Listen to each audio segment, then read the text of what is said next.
Reka twongere tubasuhuze mwebwe mukunda kudukurikira mutuye hirya no hino, haba hano mu Rwanda ndetse n'irwota amasimbi.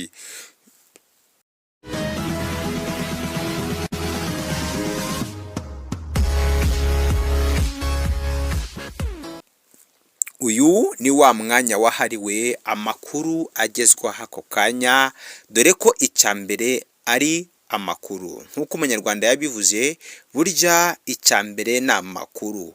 Icyo wakora cyose ariko burya ugomba kuba ufite amakuru meza kandi yizewe agezweho.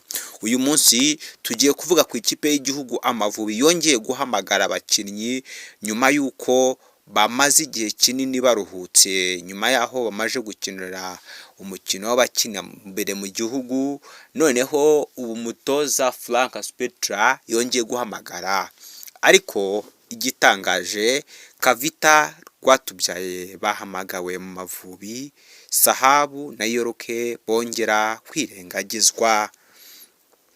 Umutoza w'Amavubi Frank Spetra Tosten yahamagaye abakinnyi bazavamo bo u Rwanda ruzifashisha ku mukino ya Libya na Nigeria ku munsi wa gatanu n'uwa gatandatu yo mu itsinda D ryo gushaka itike ya CHAN 2025. Ikipe y'igihugu izatangira umwiherero ku wa 11 Gushyingo, izabanza kwakira Libya ku wa 14 Gushyingo mbere yo gusura Nigeria ku wa 18 Ugushyingo 2024. Mu bakinnyi umutoza Frank Spetra yahamagaye harimo myugariro Kavita Fanuela Mabaya wa Birmingham Legion, uhamagawe ku nshuro ya mbere mu gihe Rwatubyaye Abdul yongeye kugirirwa icyizere. Nigene Clement wa APR FC wabonye amakarita abiri y'umuhondo ku mukino ibiri iheruka, nawe yahamagawe nubwo atazakina mu mukino wa Libya, ariko akaba ashobora kwifashishwa kuri Nigeria. Rutahizamu Twizerimana Onesme uri kwitwara neza muri iyi Vision FC yongeye kugirirwa icyizere mu ikipe y'igihugu nkuru nyuma yo kwifashishwa mu ya CHAN yasezereye Djibouti mu ijonjora rya mbere.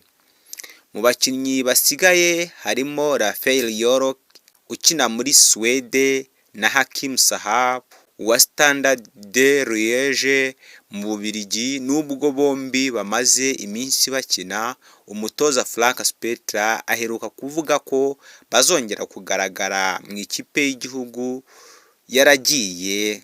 Kurya John Marvin ukina mu cyiciro cya mbere mu Busuwisi wari wahamagawe bwa mbere ubushize kuri Benin, ariko ntakine kubera ko yari amaze igihe gito akirutse imvune, nawe ntiyahamagawe. Nyuma y'imikino 4 imaze gukinwa mu itsinda D, u Rwanda ruri ku mwanya wa 5 n'amanota 5, nyuma ya Nigeria ifite amanota 10 na Benin ifite 6. Libya ni ya nyuma n'inota 1.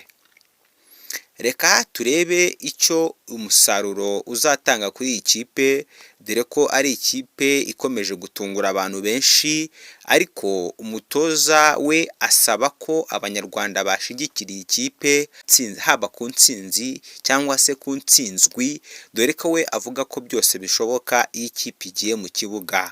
Burya ngo ikipe ijya mu kibuga, ariko burya n'uwo bagiye guhangana nawe aba yaje ashaka intsinzi.